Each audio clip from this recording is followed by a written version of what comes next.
Mi nombre es Pastor Eliseo Ramírez, y pastoreaba una pequeña iglesia en un pueblo del oriente de Cuba. No teníamos lujos, apenas unas bancas de madera, un techo de zinc remendado y paredes levantadas a mano por los mismos hermanos de la congregación.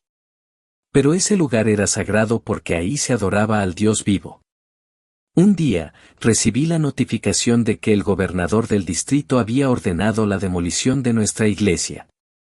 Decía que era una construcción ilegal, aunque sabíamos que en el fondo era porque el poder de Dios se estaba manifestando en aquel lugar. La gente estaba siendo liberada de la santería, de la brujería, de la opresión del alcohol y del miedo. El enemigo no podía quedarse tranquilo. Recuerdo que los soldados llegaron con palas y mazos. Mis hermanos de la congregación lloraban, otros se arrodillaban clamando. Yo también temblaba, pero levanté mis manos y dije: Señor, este templo es tuyo. Si ellos quieren tumbar paredes, que lo hagan, pero no podrán tumbar tu obra. Los hombres comenzaron a golpear las paredes, pero algo sobrenatural ocurrió, los bloques no cedían. El mazo rebotaba como si golpeara acero. Intentaron con un camión para alar una de las columnas, pero la soga se reventó como un hilo. El gobernador gritaba, se enfurecía, ordenaba a los hombres seguir, pero nada sucedía. Uno de los soldados, aterrado, soltó el mazo y dijo: Yo no sigo. Aquí hay un poder que no es humano. El gobernador, enfurecido, tomó él mismo una herramienta para derribar, pero en ese instante, un rayo cayó cerca del terreno. Nadie salió herido, pero todos se quedaron inmóviles, con el corazón helado. Era como si el cielo gritara: este lugar me pertenece. Desde ese día, ninguno volvió a intentar tocar el templo. Los soldados se fueron en silencio, y el gobernador nunca más apareció por allí. Lo más impactante es que aún hoy, cuando la gente del pueblo cuenta esta historia, muchos no creen. Algunos piensan que es exageración, otros que fue casualidad. Pero yo sé lo que vimos, la mano poderosa de Dios defendiendo su casa. Como está escrito: Si Jehová no edificare la casa, en vano trabajan los que la edifican. Salmo 127, 1. Hoy esa iglesia sigue en pie. Y no solo de bloques, sino en los corazones. Porque entendimos que no se trata de paredes, sino de la presencia de Dios que habita en medio de su pueblo. Después de aquel día, Dios me hizo entender que lo que ocurrió no fue solo un milagro local, sino un mensaje profético para las naciones. Porque así como el gobernador levantó su mano contra la casa de Dios, también hoy hay gobernantes, sistemas y poderes que quieren silenciar la voz del Evangelio, derribar iglesias y apagar la fe. Pero así dice el Señor: Yo edificaré mi iglesia, y las puertas del Hades no prevalecerán contra ella. Mateo 16:18. La iglesia que pastoreo sigue en pie, no porque los bloques fueran más fuertes que los mazos, sino porque la presencia de Dios es más poderosa que cualquier decreto humano. Y escúchalo bien, vendrán tiempos donde se levantarán hombres y mujeres con autoridad terrenal, tratando de apagar la luz. Vendrán persecuciones más intensas, se firmarán leyes para silenciar la verdad. Pero así como el gobernador de mi pueblo tuvo que retroceder humillado, también todo poder humano tendrá que inclinarse ante el Rey de Reyes. Lo profetizo, ningún plan del enemigo prosperará contra la verdadera iglesia de Cristo. Pueden cerrar edificios, pero no podrán callar las voces de aquellos que hemos visto su gloria. Y aunque muchos no crean lo que cuento, yo lo testifico con lágrimas en los ojos: Dios sigue defendiendo a su pueblo. El mundo se burla, los incrédulos dudan, pero nosotros hemos visto la mano del Altísimo, y esa es nuestra victoria. Por eso levanto mi voz a ti que escuchas o lees este testimonio. No tengas miedo del hombre. No tengas miedo de los decretos de este mundo. No tengas miedo de los que amenazan tu fe. Porque el mismo Dios que hizo temblar a un gobernador en Cuba, es el mismo que guardará tu vida, tu familia y tu ministerio. Cristo vive, reina y volverá pronto.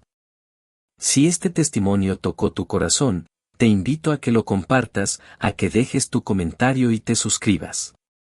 Porque hay cosas que el mundo nunca creerá, pero que son reales y eternas. Después de aquel día en que Dios defendió nuestra iglesia de las manos del gobernador, muchos pensaron que todo volvería a la normalidad.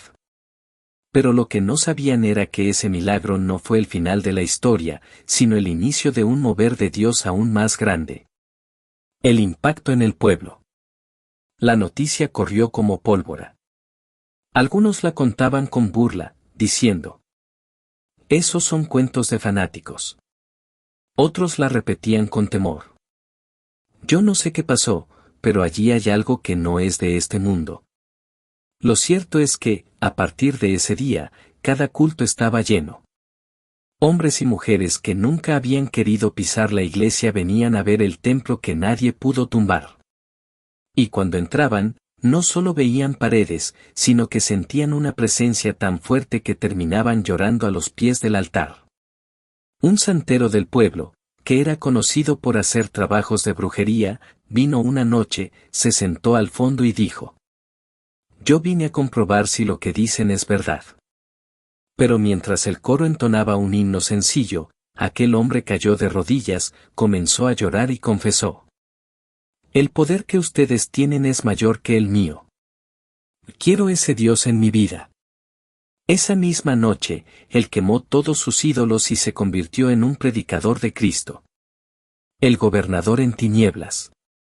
Del gobernador poco se volvió a saber. Su autoridad se fue desmoronando.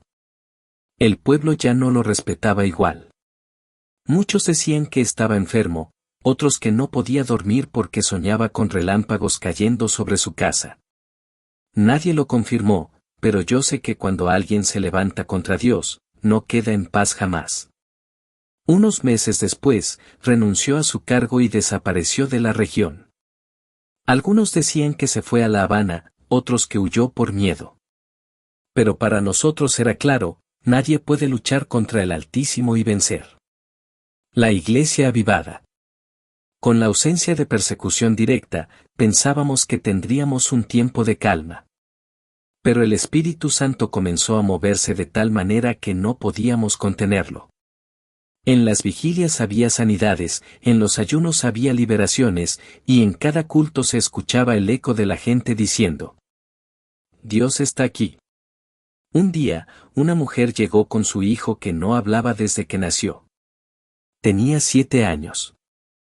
Lo presentó en la iglesia llorando y dijo: si este Dios pudo detener a los hombres que querían tumbar su templo, también puede darle voz a mi hijo. Oramos con fe, y mientras clamábamos, aquel niño pronunció su primera palabra: Jesús. El llanto fue general. Nadie podía negar que el mismo poder que defendió las paredes estaba ahora tocando vidas. El mensaje que nadie cree. Sin embargo, a pesar de todo, muchos no creyeron. Algunos seguían diciendo que era pura coincidencia, que las paredes eran más fuertes de lo normal, que lo de los rayos fue un fenómeno natural. Otros decían que todo era manipulación. Y fue allí cuando Dios me recordó las palabras de Jesús. Aunque resucite un muerto, no se persuadirán, Lucas 16:31. No todos creerán. Pero nuestro deber no es convencer con argumentos humanos, sino dar testimonio de lo que hemos visto y oído. Mi llamado al mundo. Hoy, después de tantos años, mi voz resuena para decirte: si Dios defendió un templo en Cuba, puede defender tu hogar. Si Él hizo retroceder a un gobernador, puede hacer retroceder cualquier poder que se levante contra ti. Si Él guardó una iglesia humilde con paredes de bloques, puede guardar tu vida, que es templo del Espíritu Santo. El mundo seguirá dudando, los incrédulos se seguirán burlando, pero yo lo proclamo: Jesucristo sigue siendo el mismo ayer, hoy y por los siglos. Amado hermano, hermana, no importa lo que el enemigo levante contra ti. Cree en el Señor, permanece firme, y verás su gloria.